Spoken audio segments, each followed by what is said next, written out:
साथ में इंडिया जिस तरीके से खड़ा होके अब ये आप और हम सारे जानते होते हैं कि जिसके घर में दाने, ये आपकी मुल्कों की स्ट्रेंथ होती है, उनकी इकोनॉमिक और पॉलिटिकल स्ट्रेंथ, जिसकी वजह से उनकी पॉलिसी के अंदर जो है ना एग्रेशन आता है। ये खाली उससे नहीं आता, मगर इस वक्त चूंकि खुददारी का एक बयानिया बन गया हुआ है, तो उसके अंदर जो ये कहा गया है कि उनके फॉरेन मिनिस्टर ने बड़ी दिलेरी से जो इंडियन वाला कंपैरिजन कर आमिर भाई ने किया मादरत के साथ, कहीं पे नहीं बनता। वो बड़ी पावर हैं और उनके पास उनके बड़े वसाइल हैं और वहाँ बड़े सारे मुल्कों के इंटरेस्ट हैं। पार्टनर बन सकते हैं, यानी असला जो है आप रशिया की जगह हमसे लें। लेकिन वहाँ पर जो तारीफ हो रही है जयशंकर इनके जो फॉरेन मिनिस्टर की, वो ये इसलिए हो रही है कि उन्होंने वहाँ पे स्टांस लिया कि नहीं, ये यूरोप की लड़ाई आप यहाँ पे ना लेकर आए, यूरोप का मसला है, यूरोप का मसला है कि यूक्रेन के ऊपर हमें प्रेशराइज ना करें, ये यूरोप का इशू है, ठीक है। उसके नतीजे में तो दोस्तों ये वीडियो आपने देखा, इस वीडियो में बात हो रही है भारत की फॉरेन पॉलिसी की और भारत ने जो अमेरिका में स्टैंड लिया है उसके बारे में बात हो रही है। किस तरीके से अमेरिका को ही भारत ने लेक्चर दे दिया अमेरिका में खड़े होकर। आपको बताते हैं कि किस तरीके से ये हुआ। पहले ये पूरा वीडियो देखते हैं, फिर वीडियो के अंतिम भाग में करते हैं डिटेल में बात। अगर आपको ये वीडियो पसंद आता है तो प्लीज़ चैनल को सब्सक्राइब करिएगा। हनीमून टाइम पीरियड नहीं है, बिल्कुल नहीं है। अब दो प्रेशर है ना आप पे। एक तो ये है कि आपने फौरी डिलीवर करना है, जैसे आमिर भाई कह रहे हैं, आप पे दबाव आएगा। इमरान खान साहब स्ट्रीट पे हैं, सड़कों पे हैं, आपको ज्यादा से ज्यादा वो तो जो 3 महीने हनीमून मिलता है ना पीरियड हुकूमतों को, 90 दिन शादी पे होता है। ये इस हलाले के ऊपर नहीं होता। बहरहाल तो आमिर साहब का जो था कि इनके पास विंडो नहीं है कि ये उसको मार्जिन ले कि हाँ जी हमें 3 महीने कोई कुछ नहीं कहेगा। आपको तो जजमेंट पहले दिन से शुरू हो जाएगी, हो चुकी है आपकी। सो ये बड़ा थोड़ा सा उस पर सरप्राइजिंग है और ये इनकी वीक साइड शो करता है। इट मीन्स कि आपके दरमियान वो चल चुकी है, कुछ ना कुछ आपके यहाँ प्रॉब्लम हो रहे हैं। अगर ये हैं प्रॉब्लम जो कि नजर आ रहे हैं, तो देन फिर आप इमरान खान का काम आसान कर रहे हैं। फिर इमरान खान साहब जी बात करें। नहीं, मैं इसमें सिर्फ एक ऐड कर दूं, इसके साथ एक बहुत बड़ा जो आम आदमी के लिए बयानिया, क्योंकि इमरान खान ने ये जो वी में एग्री और नॉट, ये जो लाइक इट और नॉट जो मेरा फेवरेट है कि अमेरिका वाली जो साजिश वाला जो एलिमेंट किया है, तो वो जो लोगों ने ना पहले इतने कभी भी फॉरेन बयानात को स्टेट डिपार्टमेंट के इतने गौर नहीं, आजकल हर बंदा थड़े पे बैठा ना वो पाकिस्तान के टैलेंट से ज़्यादा वो CNN देखना शुरू हो गया दोबारा, जिस तरह गलवार में था।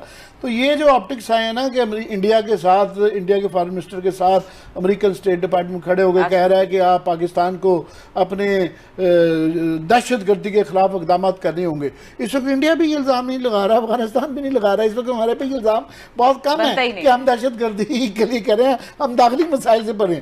मगर ये एक मैसेज दिया गया है कि अमेरिका की तरफ से डू मोर का पहले ही आना शुरू हो गया है, तब्दीली भी कर दी है, रजीम चेंज भी हो गया फिर ये। और दूसरा साथ में इंडिया जिस तरीके से खड़ा होके अब ये आप और हम सारे जानते होते हैं कि जिसके घर में दाने, ये आपकी मुल्कों की स्ट्रेंथ होती है, उनकी इकोनॉमिक और पॉलिटिकल स्ट्रेंथ, जिसकी वजह से उनकी पॉलिसी के अंदर जो है ना एग्रेशन आता है। ये खाली उससे नहीं आता, मगर इस वक्त चूंकि खुददारी का एक बयानिया बन गया हुआ है, तो उसके अंदर जो ये कहा गया कि उनके फॉरेन मिनिस्टर ने बड़ी दिलेरी से कहा, उनको जब कहा गया कि रशिया से आप तेल रुपयों में ना लें, तो हम तो क्या 2 आने का लेते हैं, आपके सारे एलाइज हैं, डेमोक्रेसी सुना रहे हैं, तो पूरा यूरोप ले रहा है, तो उनको आपको नहीं होता, वो जितना महीने में इस्तेमाल करते हैं, हम तो एक दोपहर में भी उतना नहीं इस्तेमाल कर रहे। एक किस्म का इंडिया के फॉरेन मिनिस्टर का थप्पड़ था बड़े सख्त अल्फाज में अमेरिका के स्टेट मतलब फॉरेन मिनिस्टर ही समझ रहे ना उसको। तो आम आदमी इन चीज़ों को, ये फॉरेन इसके साथ लोकल के राइसिस के साथ ये मसाइल भी इसको देखना शुरू हो गया है कि इमरान खान के इस बयानिए में वो सारी लोकल पॉलिटिक्स, इक़्तिसादियात और ये सड़क की थोड़ा सियासत बीच में मिल गई है। सो इसको सारे को हैंडल करने के लिए अगर कैबिनेट भी ना बना पा रहे हैं, में हुकूमत थी, अच्छी खासी हुकूमत थी, आपके सामने थी। इसके अफगानिस्तान हमारे बॉर्डर पे, हालांकि सबसे ज़्यादा ग्लोरीफाई आप कहते इमरान खान साहब ने अखबारों को किया, इतना कभी मैंने उनके मुंह से कभी पंजाब की तारीफ नहीं सुनी, पंजाबियों को नहीं सुनी, बलोचों को नहीं सुनी, कभी सिंधियों को नहीं सुनी, कभी उन्होंने आके पोठवारियों को आके ग्लैमराइज नहीं किया, कभी सराइकियों को नहीं किया तो मुझे बताइएगा। उन्होंने अखबानों को किया, हमेशा अखबान बहादुर हैं, अखबान गैरतमंद है, वो सारे कुछ हम अदरवाइज हैं। आपने कभी उनके मुंह से इस खित्ते के लोगों की, किसी बहादुर की, किसी कौम की नेशनलिटी को सुनी हो तारीफ, तो मुझे बताइएगा। उन्होंने किताब भी लिखी तो गैरतमंद उन्हीं लोगों पे लिखी कि वो गैरतमंद हैं। उसके बाद रेस्ट ऑफ पाकिस्तान की जो कौमें हैं ना, उनकी कोई गैरत या हवाले से मैंने तो कभी उनका नहीं सुना कि हमारी कोई तारीख है, कोई हम लोग बहादुर भी हो सकते हैं, हम लोग इज़्ज़तदार भी हो सकते हैं, हम भी ग्लोरीफाई। आज तक उन्होंने हमें कभी ग्लोरीफाई नहीं किया। इस खित्ते ऑफ ये पाकिस्तान को बारें उनके अखबान जो है ना सबसे ज़्यादा उनके हीरो भी रहे हैं, अखबान उनके लिए बहादुर भी हैं, उनके लिए गैरतमंद भी हैं। हैविंग सेड ऑल दिस, आप चढ़ाई जाएं, मैं फिर कह रहा हूँ इस चढ़ाई जाएं। और मीडिया जो है ना ये बड़ा रोल अदा करता होता है कौमों के उसमें ज़िवाल में या चीज़ में। ये वर्ल्ड वार सेकंड किसने करवाई थी? ये मीडिया ने करवाई थी, यूरोपियन मीडिया ने करवाई थी मोस्टली। क्यों? उन्होंने ताने दे मार दिया था अपनी उसके आके अपने लीडरों को कि उन्होंने कहा जनाब फर्स्ट वर्ल्ड वार के बदले लें आप इन लोगों से, इन कौमों से। आखिर 20 साल बाद 30 साल बाद उन्होंने जंगें करवाई, उन्होंने आके लाखों लोग मरवाए। और ये हिटलर साहब थे, पोलैंड में घुसे, पूरे यूरोप को उन्होंने जला कर रख दिया था अपनी सेंस ऑफ सुपीरियरिटी। हम जर्मन, वी आर द एक हमारी बहुत बड़ी रेस है। अब ज़रूर अपने ऊपर फ़ख्र करना बड़ा ज़रूरी है। कोई थोड़ी सी ग्राउंड रियलिटीज़ होती हैं, कोई अपनी मंजी तले डांग फेरी जाती है। अभी आमिर भाई ने हवाला दिया इंडिया का, मतलब वो लव टू अगेन एक उसमें कंपेयर विद द इंडियंस। ठीक है, अच्छी बात है, ज़रूर करें। अच्छा, वो भी हमारे साथ ही मैच डाले रखते हैं। जब अभी आमिर भाई ने खुद बताया है कि हमारे इस बार रिजर्व $3 बिलियन, मैं नहीं कह रहा, ये आमिर भाई के हैं और इकॉनमी मुझसे बेहतर समझते हैं, मैं अपनी फीलिंग मान लेता हूँ। जिस मुल्क के पास $3 बिलियन है वो कंपेयर अपने आप को किससे करता है? तो मैं नहीं कहता। इंडिया के पास $400 अरब से ज़्यादा, इसके मैं 400 कम बता रहा हूँ जानबूझ के, $400 अरब के उनके इस वक्त रिजर्व पड़े हुए हैं। वो दुनिया के सबसे बड़े बिग वो हैं, वो अफोर्ड कर सकते हैं कन्फेडरेशन। वो रशिया के साथ भी कर सकते हैं, वो अमेरिका के साथ भी कर सकते हैं, वो चाइना के साथ भी कर सकते हैं। इंडिया इटसेल्फ इस वक्त एक बिग इकोनॉमिक पावर है। उनके ओवरसीज़ जो है $70-80 अरब ये उनको भेजते हैं, रिजर्व भेजते हैं। हमारा जो ओवरसीज़ जो है वो $30 अरब भी भेजते हैं रोज़ाना। हमें ये आगे ट्विटर सोशल मीडिया पे छितर भी मारता है। हमने उनको वोट भी दिया है, उनको इज्जत भी दी है, उनको प्रॉपर्टी भी खरीद सकते हैं और सारे कुछ करते हैं। एयरपोर्टों पे आके जो हमारा हशर करते हैं वो भी हम सारा बर्दाश्त करते हैं। हमने उनको आपकी वजह से हम बिल्कुल ही चल रहे हैं। इंडियन उसके मुकाबले में कोई वोट का हक नहीं है इंडियन में। ये इंडियन ओवरसीज जो है वो कोई प्रॉपर्टी नहीं खरीद सकते, कोई पार्लियामेंट में नहीं बैठ सकते, कोई एडवाइजर नहीं लग सकता, कोई वहाँ पे आपका वजीर नहीं लग सकता। यहाँ पे तो माशाल्लाह सारा कुछ हमने दिया हुआ, चीज़ें दी हुई हैं। सो जब हम अपने आप को कंपेयर करते हैं ना, एक तरफ यहाँ पे इकोनॉमिक ये डिफिकल्टीज बता रहे हैं आमिर भाई, यही लोग चीखेंगे 3 महीने बाद 2 महीने बाद जब चीज़ें आएंगी। इस वक्त तो बड़े चढ़े हुए ना बांस पे कि हाँ जी लड़ जाएंगे जी। दुनिया का 160 मुल्क हमने खिलाफ किया हुआ और हम खुश हैं। खान साहब पिछले हफ्ते जब मुलाकात, उनकी लास्ट मुलाकात हुई है इनसे जर्नलिस्टों से हुई है, तो उस पर मेरा कल साबिर शाकिर साहब ने कहा बताया फलां फलां फलां सर वो चीज़ें जो है ना वो अब सुप्रीम कोर्ट भी खुल गया फलां खुल गया। इमरान खान साहब ने उन्हें जुमला किया जिसको ये ग्लोरीफाई किया जा रहा है, हालांकि it should have been cause of worry for Imran Khan sahab और उनकी टीम के लिए। क्या तो खान साहब ने कोई बात तो नहीं किया जो मेरा दुश्मन ना हो, इस चीज़ को ग्लोरीफाई किया। मसलन कौन कौन से दुश्मन है जो उन्होंने गिनवाया उस वक्त के? उन्होंने कहा जनाब कि इस वक्त आपकी सुप्रीम कोर्ट आपके खिलाफ है, आपकी फौज आपके खिलाफ है, इसके बाद आपका मीडिया आपके खिलाफ है जो उन्होंने वहां गिनवाया गया है, इलेक्शन कमीशन आपके खिलाफ है, सर आपके एलाइज आपके खिलाफ है, आपके एलाइज तो वो छोड़ के वो खिलाफ है, फिर अमेरिका आपके बकौल आपके खिलाफ है, यूरोपियन यूनियन खिलाफ है, इंडिया आपके खिलाफ है, फिर आप कहते हैं ब्रिटेन खिलाफ है। बच कौन गया है?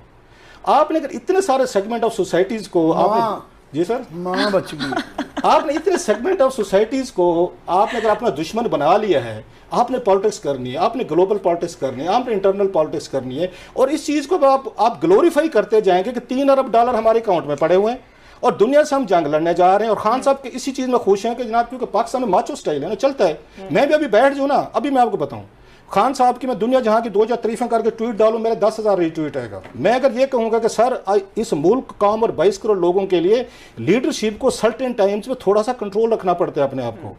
आप अपना नुकसान भी करते हैं, रियासतों का भी करते हैं, मुल्कों का भी करते हैं। मुल्ला उमर साहब ने क्या किया था, आज लोग उनकी मिसालें देते हैं, वो जी देखें दोबारा आ गए, क्या हुआ? आपने मतलब 20 साल बाद वापस आए ना, आप उसका अमेरिकन की अंडरस्टैंडिंग की है ना आपने लाखों लोग मरवा दिए। अब उस वक्त आपको क्या कह रहा था मुल्ला उमर को? उन्होंने कहा जी कि उसामा साहब ने मान लिया है कि मैंने वहाँ पे अटैक करवाया था, इसको हम ट्रायल करना चाहते हैं। उन्होंने कहा ओवर डेड बॉडी, हमारे तो पश्तून रिवायत नहीं है।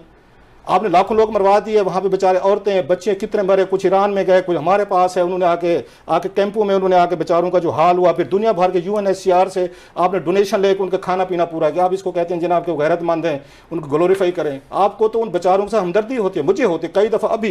अभी रिसेंट न्यूयॉर्क के ये टाइम्स की स्टोरी में पूरी रात सो नहीं सका, 1 या 2 रात नहीं सो सका। इतना खूबसूरत प्यारे मतलब आपके पश्तून अखबान बच्चे, और हमेशा आप देखते हैं अखबान और ये पश्तून बच्चे बड़े खूबसूरत बच्चे होते प्यारे, उनकी पिक्चर्स लगी हुई हैं। उनको बाप जो है, माँ बाप है, अपनी बेटियों को और अपने बेटों को, इवन बेटों को, मैंने इस पर कॉलम भी लिखा है दुनिया अखबार में, अपने बेटों को वो ले गए मार्केट में बोली लगा के बेच रहे हैं। इसकी गुर्बत की वजह से उनके पास खाने को कुछ नहीं है और हम ग्लोरीफाई किए जा रहे हैं उन बेचारों को, जनाब ये, और बांस पे चढ़ा दिया हमने इन बेचारे अखबारों को, ये किसी से डरते नहीं है, ये किसी से शिकायत नहीं खाते, किसी से कुछ नहीं करते, फेयर एनफ नहीं खाते होंगे।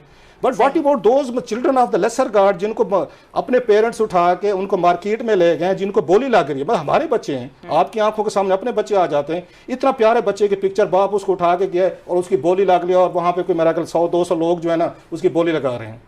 सो थोड़ा सा हमें अपनी इसको, और हमारा मीडिया जो है एक पॉपुलर उस पे वेब पे जा रहा है सिर्फ यहाँ रेटिंग लेने के लिए या ट्विटर पे रीट्वीट्स लेने के लिए, अपनी वीडियोस को आके उसके व्यूज लेने के लिए। आपने इमरान खान साहब के साथ भी ज्यादती की, मैं समझता हूँ कि आपको उनको रियलिटी चेक देना चाहिए था कि खान साहब नहीं, आप बात चीज़ों पे गलत करें, आप ऐसे नहीं करें, ना माने उनकी मर्जी, फेयर एनफ, एटलीस्ट आपको तो बात ठीक करनी चाहिए। 22 करोड़ का मुल्क है, $3 अरब आपके पास पड़े हुए हैं और आप इस चीज़ का क्रेडिट ले रहे हैं कि अगर मेरी दुनिया यहाँ पे पूरी दुनिया मेरे खिलाफ होगी है एंड आई एम वन, उसमें वन अगेंस्ट द रेस्ट। आप अपनी जाति में उस पर करते होते हैं कि मैं उसमें वन अगेंस्ट रेस्ट अफोर्ड कर सकता हूं कि मुझे नुकसान होगा ना, मैं आगे 20 लोगों को दुश्मन बनाऊं, मैं रियासत को तो ना नुकसान दूं, मैं 22 करोड़ लोगों को, मतलब मेरी अना की वजह से, मेरी ईगो की वजह से, मेरी ग्लोरिफिकेशन की वजह से आपकी रियासत को नुकसान तो नहीं होना चाहिए। वो चढ़ाई जा रहे हैं रोज ट्वीट पे, उस आप मुझे बताएं, ट्वीट जो करेंगे उसके नीचे जरूर लिखेगा इम्पोर्टेड नाम मंजूर, अगर तब 10,000 होंगे। नहीं वैसे बता रहा हूँ, अब मतलब आप और मैं और आमिर की हमेशा बहस रहती है इस पे, और हम बहुत सारी हुकूमतों को उसमें हमारे शोज बंद हुए हैं, रेटिंग हमारी ठीक नहीं है, लोग नहीं देखते होंगे, मैं मान लेता हूँ। हमारा एक रहा है कि लोगों को मीडिया का काम, हम यहाँ पे एंटरटेनर नहीं है, हम आर्टिस्ट नहीं है, हम सिंगर नहीं है, हम कॉमेडियन नहीं है, हमने लोगों को हंसाना है, उनकी गुदगुदियां करनी है और उनको बले बले करके रिलैक्स करके कर। हमारा काम यहाँ पे इन बिटर किस्म के इंतहाई, इसको कहते हैं अनप्लेजेंट फैक्ट्स जो है लोगों के सामने रखने, हुकूमतों को रखने, हुकूमतें स्टेक पे हैं, लोगों को जिंदगी स्टेक्स पे हैं, नौकरियां नहीं, इकॉनमी के मतलब सुन के मतलब है आई एम डिस्टर्ब के इस पे बता रहे हैं $3 बिलियन रह गए और दुनिया के खिलाफ हम लड़ना चाहते हैं, ऊपर से थ्रेट्स आ रहे हैं। जो इंडियन वाला कंपेरिजन कर रहा है आमिर भाई ने, मादरत के साथ कहीं भी नहीं बनता। वो बड़ी पावर हैं और उनके पास उनके बड़े वसाइल हैं और वहाँ बड़े सारे मुल्कों के इंटरेस्ट हैं, इवन रशियंस के भी हैं, अमेरिकन के भी हैं, अभी चाइना के साथ उनकी $150 बिलियन की उनकी वो है, इस वक्त उनकी एक्सपोर्ट है और उस चाइना के साथ इन्होंने जंग लड़ी, अभी इन्होंने पिछले साल जंग लड़ी, जिस मुल्क के साथ जंग लड़ी है उसके साथ $150 बिलियन के करीब, अगर मैं गलत नहीं कह रहा, या उसमें $100 बिलियन जो है उनकी ट्रेड है, उनके आपस में एक्सपोर्ट हो रही है। अगर हम थोड़ा सा अपनी जंगें भी रखें जनाब, अपनी मतलब वो भी रखें, लेकिन डिप्लोमेटिकली इस वक्त इंडिया जो है चाइना के साथ भी ठीक है, रशिया के साथ भी ठीक है, वो अमेरिका के साथ ठीक है, और इमरान खान साहब के उनकी फॉरेन पॉलिसी ठीक है, बिल्कुल ठीक है। आप 3.5 साल बैठे थे, आपने इसी तरह की फॉरेन पॉलिसी क्यों नहीं बना ली कि हमसे 3-4 लोग जो हैं, 3-4 मुल्क जो हैं, तो हमसे भी वैसे खुश होते हैं, मुतमिन होते हैं जैसे इंडिया के साथ आप प्राइम मिनिस्टर थे ना, आप बना के देखते, पॉलिसी क्यों नहीं बने। तो दोस्तों ये वीडियो यहाँ पर होता है खत्म। आपने देखा पाकिस्तान के बड़े ही फेमस जर्नलिस्ट हैं रॉब क्लासरा और आमिर मतीन, जो कि काफ़ी मतलब बहुत ही जेन्युइन व्यू देते हैं और बहुत ही मतलब सेम वॉइस मैं बोलता हूँ, स्पेशली रॉब क्लासरा को, आमिर मतीन को तो उतना ज़्यादा मैं रेट नहीं करता हूँ। और इसके अलावा मैंने थोड़ा सा स्टार्टिंग में क्लिप लगाया था, शाहिद मसूद, ऑब्वियसली शाहिद मसूद तो एक जोकर है, तो आप देख सकते हो अभी भारत और अमेरिका के बीच 2+2 एक डायलॉग चल रहा है, जिसमें भारत के विदेश मंत्री, रक्षा मंत्री दोनों गए हैं, वहाँ पर बैठकर बात कर रहे हैं। तो इसमें अमेरिका ने भारत को लेक्चर देने की कोशिश की। अमेरिका ने किस चीज़ पर लेक्चर देने की कोशिश की? अमेरिका ने 2 चीज़ों पर लेक्चर देने की कोशिश की। एक जो हम रशिया से क्रूड ऑयल खरीद रहे हैं उस पर, और एक दूसरा ह्यूमन राइट वॉल्यूशन पर। दोनों पर भारत के विदेश मंत्री ने करारा जवाब दिया। रशियन ऑयल को लेकर तो सीधा सीधा क्लियर कर दिया कि हम खरीदेंगे, क्योंकि हम मतलब अमेरिका या यूरोपियन कंट्री जितना एक दिन में खरीदती है, एक टाइम में खरीदती है, उतना हम एक बार में खरीद रहे हैं। तो आप समझ सकते हो कि ये कितना बड़ा डिफरेंट मतलब व्यू है अमेरिका का दोनों देशों को लेकर, स्पेशली इंडिया जैसी डेवलपिंग कंट्री जहां पर अगर ऐसा ना करें तो महंगाई बहुत ज़्यादा बढ़ जाए, तो ये बहुत ज़रूरी है।